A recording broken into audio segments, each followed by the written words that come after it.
अस्सलाम वालेकुम। ये मेरा कॉन्टैक्ट नंबर है 0320960305 3। ये मैं व्हाट्सएप पे अवेलेबल हूँ। इस पर कोई भी किसी भी किस्म का क्वेश्चन हो तो आप मुझे टेक्स्ट कर सकते हैं इस पर। अच्छा भाई, ये सेकेंडरी फॉर्म का सीन ये है कि जब आप फॉर्म के लिंक पे क्लिक करोगे तो इस तरह से आएगा। फॉर्म आपने फिल करना है। एक ऑडिट पे डिस्प्यूट किया आपने, डिस्प्यूट करने के 3 दिन बाद आप फॉर्म फिल कर सकते हो। फॉर एग्ज़ाम्पल, आज डेट है जी, 1 तारीख है, आपका 11:05 पे ऑडिट आता है। 1 तारीख को 11:05 पे ऑडिट आता है। आपने सॉरी 1 तारीख को 11:05 पे आपने डिस्प्यूट कर दिया, सही हो गया। अब उस पर मीडिएटर नहीं माना, आपने उस पर एक डिस्प्यूट किया, मीडिएटर नहीं माना, आपने उस पर एक और डिस्प्यूट करना है। ये अब इन्होंने चीज़ लाजमी कर दी है, सही हो गया। मतलब उसको थोड़ी सी कन्विंस करने की कोशिश करनी है, अपना पॉइंट बताने की कोशिश करनी है।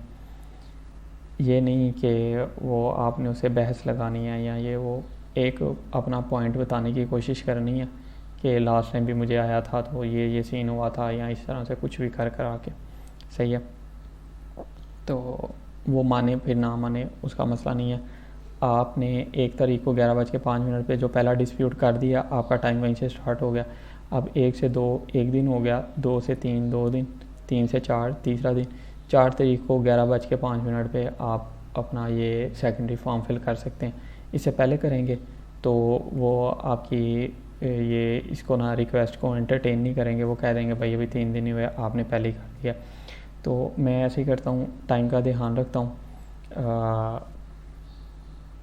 जिस टाइम पे मैंने डिस्प्यूट किया होता है, पहले डिस्प्यूट पे होता है कि आपने पहला डिस्प्यूट जो किया ना, उसके बाद आपका टाइम स्टार्ट हो गया। दूसरे डिस्प्यूट पे नहीं होता, क्या आपने दूसरे डिस्प्यूट या तीसरे डिस्प्यूट के हिसाब से करना है। तो मैं इस चीज़ का ध्यान रखता हूँ।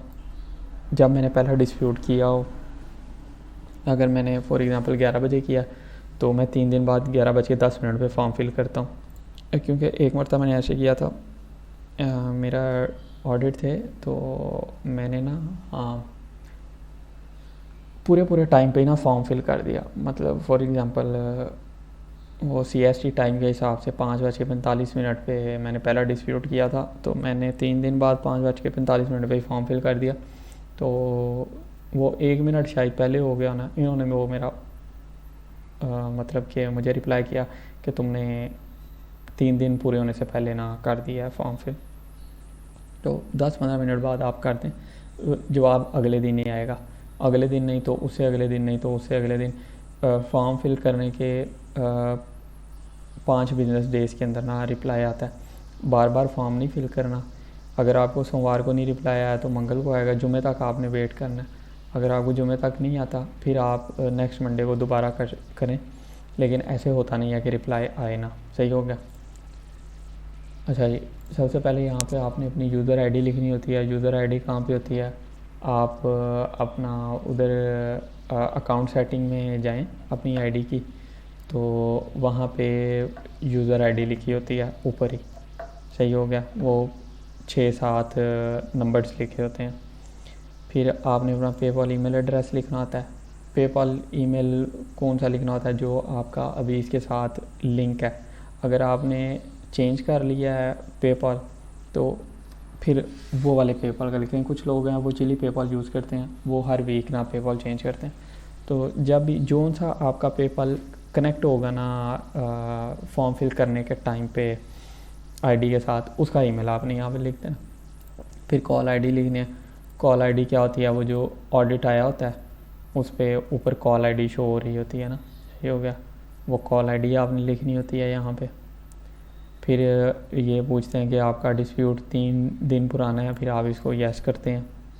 फिर वो कहते हैं कि did you properly dispute the audit और mediation in humanity dispute, comment is required in order for us to further assist you. पहला ये कहते हैं कि जी आपने वो उस पर अच्छे तरीके से डिस्प्यूट किया हो। फिर ये कहते हैं if you dispute an audit but disagree with the mediation that you receive, please note that you are required to response to that mediation with an additional comment. जो मैंने बात आपको पहले बताई है, पहले ऐसे होता था एक कमेंट करो, मीडिएटर नहीं माना, वहीं पे छोड़ दो, 3 दिन बाद फॉर्म फिल कर दो। अब वो कहते हैं कि अगर वो नहीं मानता ना, आपने एक एडिशनल कमेंट लाजमी करना है। सही हो गया। This allows the mediator the opportunity to further review your argument and determine the proper outcome. सही हो गया। फॉर एग्जांपल एक कॉल आती है, वो जी कार वॉर्स की लगा लें। कार वॉर्स में ना वो कस्टमर ने कहा है कि मे बी मैं मंडे को आ जाऊँ, लेकिन मैं तुम्हें कॉल बैक करके बता दूंगा। ये फॉलो अप आ गया यहाँ पे। अब ना जो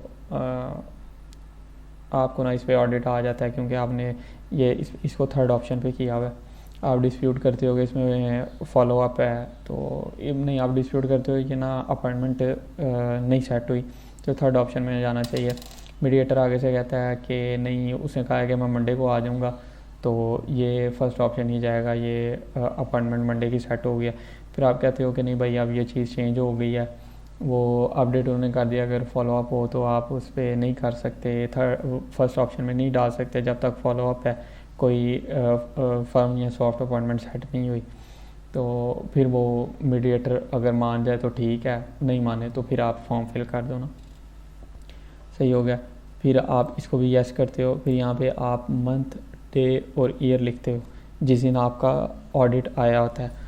फॉर एग्ज़ाम्पल आपका ऑडिट आया है, अब आप 3 दिन बाद फॉर्म फिल कर रहे हो, आज 4 तारीख है तो आप फॉर्म फिल कर रहे हो 1 तारीख को, तो आप यहाँ पे लिखोगे जी महीना, अभी सितंबर का 9वां महीना चल रहा है, आप यहाँ पे लिखेंगे 09 और डेट थी 01 और ईयर था 2023, क्योंकि आपको 1 तारीख को ऑडिट आया था, आपने यहाँ पे 1 तारीख लिखनी है।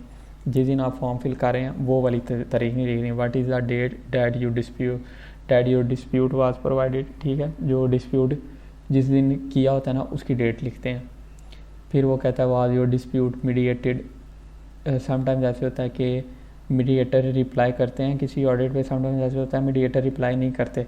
अगर मीडिएटर रिप्लाई ना करे ना, मतलब आपने पहला डिस्प्यूट किया, उसी का रिप्लाई नहीं आया, सही हो गया, फिर आप इसको नो कर देते हो। अगर मीडिएटर ने रिप्लाई किया हो, फिर आप इसको यस कर देते हो, फिर आपको वो 2 कमेंट, वो सारा सीन भी है। तो अगर तो कोई रिप्लाई नहीं आया किसी मीडिएटर का, फिर आप इसको नो कर देते हो। यहाँ पे वो पूछते हैं कि if your dispute was mediated please provide the name of the super human. यहाँ पे नेम लिखते हैं जिसने आपको वो रिप्लाई किया होता है ना, अगर वो नहीं माना होता उसका नेम लिखते हैं, उसने जो भी अपना यूज़र नेम लिखा होता है। और अगर नहीं, आपके ऑडिट का कोई भी रिप्लाई नहीं आया, फिर आप यहाँ पे लिखते हो NA। सही हो गया। फिर आगे वो पूछ रहे हैं why are you requesting a secondary check. आप सेकेंडरी चेक क्यों रिक्वेस्ट कर रहे हो? पहला होता है disagree with the outcome of the mediation. आपने एक डिस्प्यूट किया, मीडिएटर आया, उसने कहा नहीं जी आपकी कॉल गलत है, आपने उसको फिर दोबारा एक और डिस्प्यूट किया समझाने के लिए, लेकिन वो नहीं माना या उसने रिप्लाई नहीं किया। उसके बाद आपके पहले कमेंट का जवाब देने के बाद उसने रिप्लाई ही नहीं किया, फिर आप ये वाला ऑप्शन करते हो, I disagree with the outcome of the mediation. अगर आपको कोई रिप्लाई नहीं आया हुआ, फिर आप ये करते हो it's has been 3 days my dispute has not been mediated. आपने एक डिस्प्यूट किया, उस पर कोई रिप्लाई नहीं आया किसी मीडिएटर का, सही हो गया, फिर आप ये करते हो। फिर एक होता है कि the mediator agreed with me but I am still penalised. Sometimes ऐसे होता है मीडिएटर कह देता है कि हाँ जी आपकी कॉल ठीक है, आप बिल्कुल ठीक कह रहे हो, लेकिन आपकी सिलेक्शन पेनलाइज हुई होती है और आपकी अर्निंग्स भी नहीं अपडेट होती ना। तो ये भी कभी कभी ग्लिच आ जाता है, वो लोग अपडेट कर ही नहीं पाते, जो मीडिएटर होते हैं ना, वो कॉल डिटेल्स अपडेट ही नहीं कर पाते। तो फिर आप ये थर्ड वाला कर देते हो। तो आगे फिर आप ये कैटेगरी सेलेक्ट कर लेते हो, जिस कैटेगरी का आपका ऑडिट होता है, कार वार ये वो जो भी है वो सिलेक्ट करके फिर आप फॉर्म सबमिट कर देते हो। सही हो गया।